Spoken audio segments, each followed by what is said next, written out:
सत्य हमेशा कड़वा होता है, शमशान से लोग भागते हैं। लेकिन एक बात है कि आज के समय में तो शमशान को भी लोगों ने दूषित कर दिया। शमशान में जहाँ वैराग्य पैदा होता था, दिल्ली का ही एक केस था, एक छोटी बच्ची का केस है, शायद 9 साल की बच्ची का केस है कि वो वहीं शमशान के आसपास झुग्गी झोपड़पट्टी में रहने वाली बच्ची थी। उधर जाती है शमशान में पानी लेने के लिए, बताया जाता है वो कोल्ड वाटर जिसमें से निकलता है उससे करंट लग जाता है उसको, और वहाँ शमशान में रहने वाले जो पंडित जी हैं वो उसकी माँ को बताते हैं कि तुम्हारी बच्ची मर गई करंट से, और ऐसा ऐसा है, और पुलिस को सूचित मत करो वरना जो अंग हैं वो डॉक्टर्स को सूचित करोगे तो डॉक्टर्स अंग निकाल लेते हैं शरीर के, छिन्न विन्न कर देते हैं। और बिना बताए ही उसने, उस पंडित ने और वो जो थे शमशान में रहने वाले लोग, उन्होंने उसका अंतिम संस्कार कर दिया। और कहा जाता है कि उस बच्ची का अंतिम संस्कार करते समय उसको उल्टा लिटाया गया और उसमें संभावना पूरी जताई गई कि बच्ची के साथ दुराचार हुआ है। सोचिए, शमशान जैसी पवित्र जगह भी दुराचार का अड्डा बन गई। सोचने का विषय है। मंदिर दूषित करने वाले भी लोग पैदा हो गए, मस्जिद दूषित करने वाले भी लोग पैदा हो गए, चर्च दूषित करने वाले भी लोग पैदा हो गए। एक शमशान बचा था वो भी दूषित हो गया, वहां पे भी दूषित मानसिकता के लोग पहुंच गए। तो अब ये नहीं है कि तुम्हें शमशान में ही ज्ञान मिल जाएगा, अब ये नहीं है कि तुम्हें शमशान में वैराग्य आ जाएगा। अब तो ऐसा है कि तुम अपने घर के अंदर भी रहोगे और सत्य को अगर समझोगे तो तुम्हें घर के अंदर बैठ के सत्य याद आ जाएगा। लेकिन ऐसे शमशान में तुम जाओगे जहां दूषित विचारों के लोग रहते हों।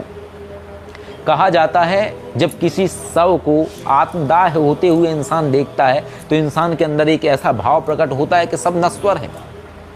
लेकिन ऐसी जगह पे रहने वाले लोग जो रोज नश्वर को देख रहे हैं और नश्वर को देखने के बाद भी काम वासना में इस तरीके के फंसे हों कि उनके अंदर का इंसान मर जाए, उन्हें फर्क न दिखाई दे, एक छोटी बच्ची के अंदर उन्हें एक प्रेम न दिखाई दे, उनके अंदर की हैवानियत उस लेवल पे चली जाए और फिर लोग कहें कलयुग दोषी है। कलयुग दोषी नहीं है, दोषी इंसान है। कलयुग नहीं आता है किसी के अंदर कान में बोलने के लिए कि तुम ऐसा करो, इंसान कर रहा है। गलत तो द्वापर सतयुग में भी हुआ करते थे, तब कलयुग नहीं था, फिर भी गलत हुआ करते थे। तो इंसान को चुनाव करना होता है कि वो चाहता क्या है। लेकिन एक चीज है, गलत इंसान सदैव ही अधिकांशतः इस विभत्स के चक्र में ही फंसता है। विभत्स का चक्र सबसे बड़ा चक्र है, दर्दनाक मौत। इसलिए इंसान को वो कर्म करने चाहिए जीवन में जहां इंसान अपने जीवन में वो पड़ाव आसानी से पार कर सके। समझने का विषय है। जब इंसान समझने लगता है, जानने लगता है, तो उसको सब कुछ समझ में आने लगता है। तो विषय यही है कि जीवन में है बहुत कुछ, कौन कैसे देखता है, कैसे समझता है, ये इंसान के ऊपर है।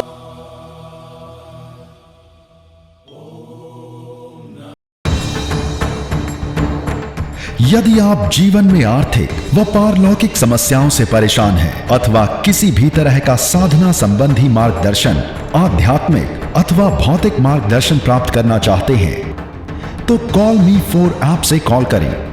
डाउनलोड करें कॉल मी 4 ऐप और सर्च करें विश्वनाथ अघोरी, रहस्यों का सौदागर, विचारों का समंदर।